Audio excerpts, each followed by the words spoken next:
Hello student, मैं कृष्णा आप लोगों का कृष्णा टेक्निकल गुरु चैनल में स्वागत करता हूं। स्टूडेंट, अगर आप लोग आईटीआई करते हैं तो उसमें जो इलेक्ट्रीशियन के क्वेश्चन आएंगे उसकी तैयारी के लिए मैं कुछ एमसीक्यू क्वेश्चन करा रहा हूं जो एग्जाम के नज़र से बहुत ही इम्पोर्टेंट क्वेश्चन है। इसे आप लोग पढ़िए और शेयर भी करिए, जिससे आप लोगों को काफ़ी बेनिफिट मिलेगा एग्जाम पे। क्योंकि जो एग्जाम है वो सीबीटी टाइप होने वाला है, ऑनलाइन होगा एग्जाम, तो उसमें ऑब्जेक्टिव क्वेश्चन ही रहेंगे। तो क्वेश्चन को शुरू करते हैं।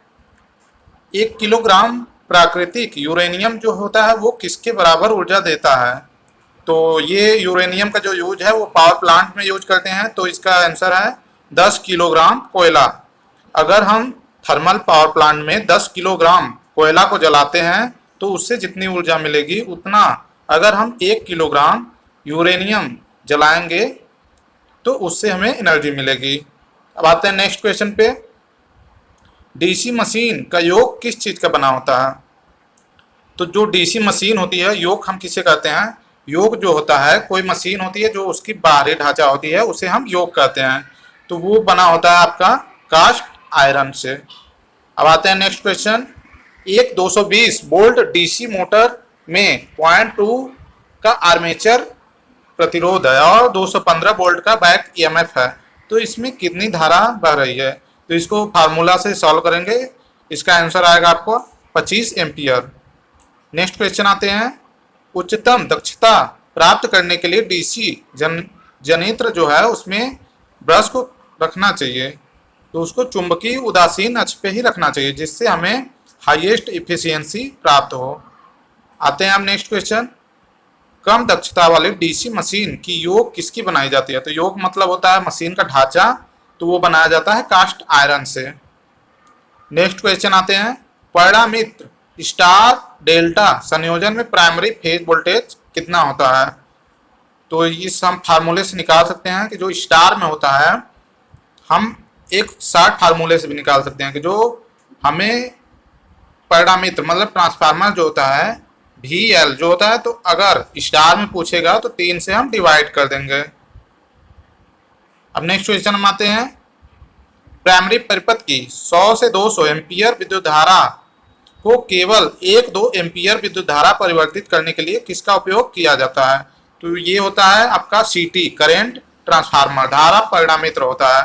अगर प्राइमरी साइड में 300 एम्पियर की करंट आ रही है तो हमें जो धारा पैरामीटर होता है वो 3 से 5 एम्पियर में बदल देता है उसको, जिसको हम लोग धारा जो अमीटर लगा करके उसको मेजर कर लेते हैं, माप लेते हैं कि कितनी करंट फ्लो हो रही है। अब आते हैं नेक्स्ट क्वेश्चन पे। जब 2 ट्रांसफार्मर समांतर क्रम में काम कर रहे हैं तो वो किस आधार पर लोड बांटेंगे? तो जैसे 2 ट्रांसफार्मर है, अगर हम समांतर क्रम में उसको बांटना चाहते हैं तो ये इसका उपयोग हम लोग सब स्टेशन पे करते हैं, तो वो होता है केवीए रेटिंग, कि कौन सा ट्रांसफार्मर कितने केवीए का है उसी के अकॉर्डिंग हम लोग लोड बांटते हैं। अब आते हैं नेक्स्ट क्वेश्चन में। यदि कोई डीसी शंट मोटर लोड रहित अवस्था में है, मतलब उस पर कोई भी लोड नहीं है और उसकी फील्ड वाइंडिंग ओपन सर्किट हो जाए तो क्या होगा? तो उस मोटर की स्पीड जो होती है वो बहुत ही ज़्यादा हो जाएगी, क्योंकि ये आपका शंट है, शंट में स्पीड ज़्यादा हो जाती है अगर उसकी फील्ड वाइंडिंग ओपन हो जाए। अब आते हैं नेक्स्ट क्वेश्चन। यदि आर्मेचर वाइंडिंग के पोलों की संख्या 2 है तो समांतर पथों की संख्या कितनी होती है? तो ये फार्मूला है कि अगर P = A होता है, जो बाइंडिंग की संख्या, ये पोल P से पोल होता है, पोल जितना रहेगा समांतर पथ की संख्या उतनी होगी, तो इसमें पोल की संख्या कितनी है? 2, तो समांतर पथों की संख्या हो जाएगी 2। अब आते हैं नेक्स्ट क्वेश्चन। डायनमोमीटर प्रकार के यंत्र में स्थिर रखा जाता है, तो उसमें हम लोग धारा कुंडली को स्थिर रखते हैं। अब आते हैं नेक्स्ट क्वेश्चन। तापीय बिजली प्लांट में प्रयुक्त होने वाली कोयले में राख की मात्रा कितने % होती है?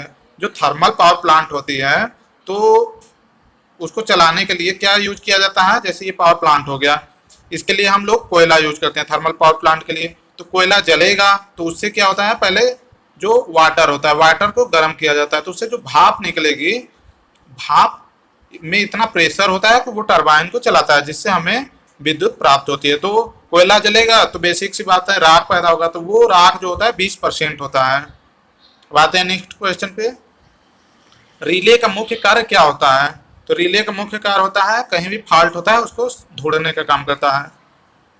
अब आते हैं नेक्स्ट क्वेश्चन। कंपाउंडेड जो डीसी जनरेटर होता है उसका उपयोग कहाँ पे करते हैं?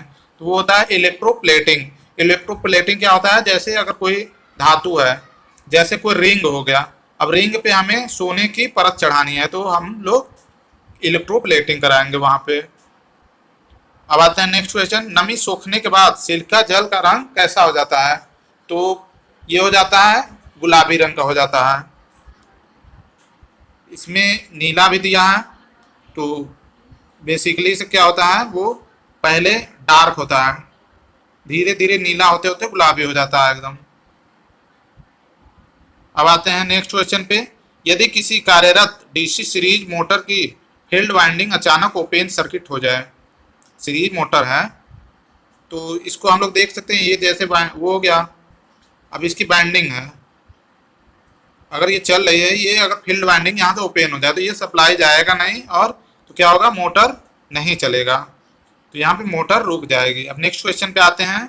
खुला परिपथ परीक्षण द्वारा का मान ज्ञात, किसका मान ज्ञात करने के लिए करते हैं? तो वो होता है आयरन लॉस, जो ओपन सर्किट टेस्ट होता है, इसको इंग्लिश में बोलते हैं ओपन सर्किट टेस्ट। तो ओपन सर्किट जो होता है हम लोग इसका यूज करते हैं ट्रांसफार्मर में।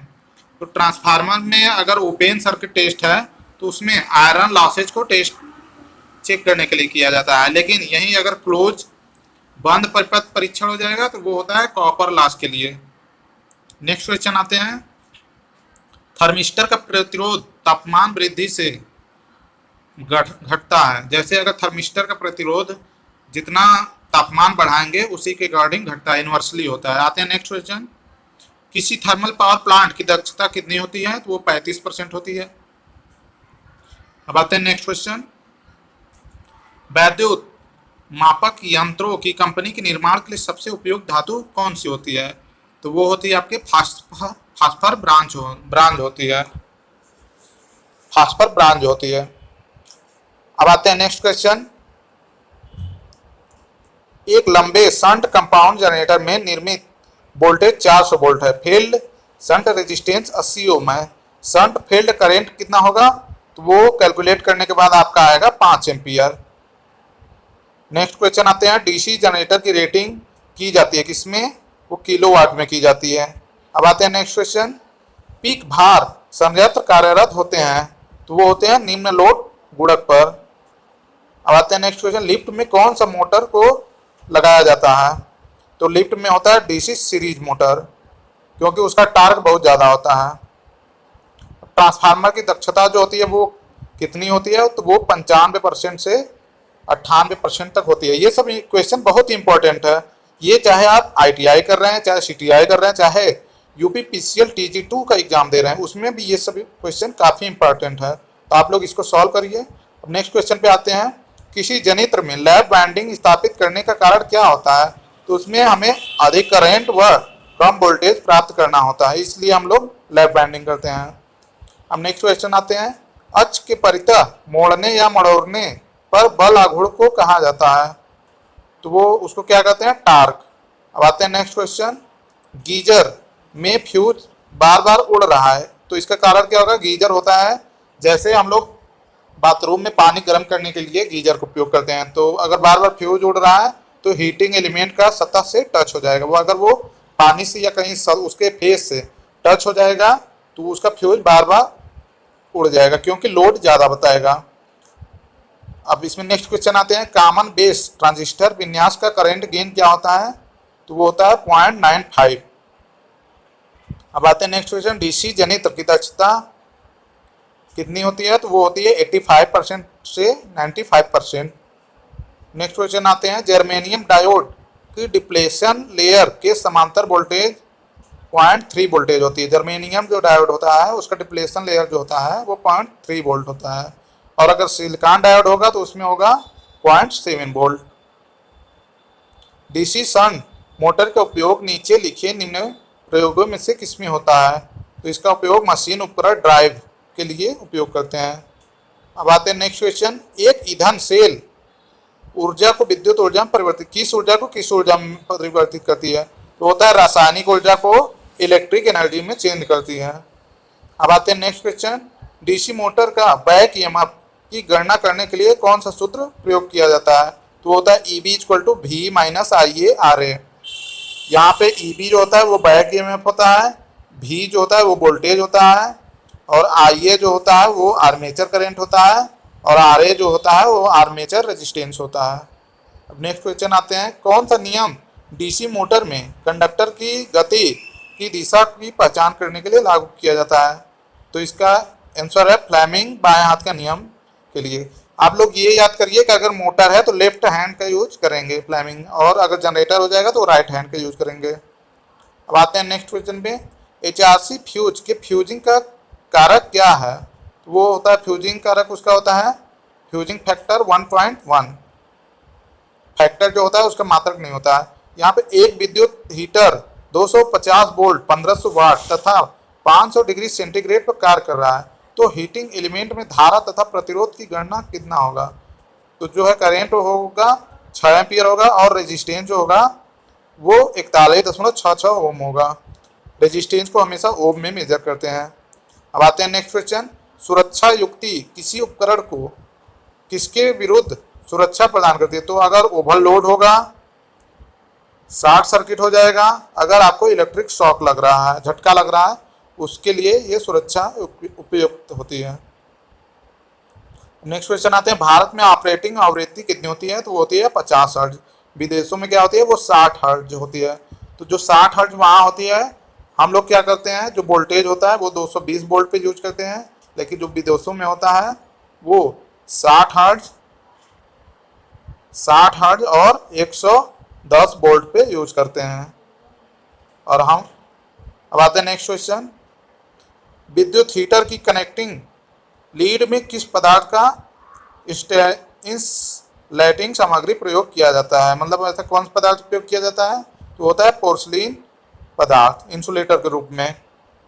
तो ओके फ्रेंड, आप लोग को ये वीडियो कैसा लगा? अगर आप लोग को अच्छा लग रहा है तो शेयर करें और सब्सक्राइब करें, और अपने दोस्तों को भी बता दें, क्योंकि अब एग्जाम होने वाला है, बहुत जल्दी एग्जाम होगा आप लोग का, तो आप लोग तैयारी में लग जाइए। आप लोग को ऐसे रोचक वीडियो आप लोग को इस चैनल पे मिल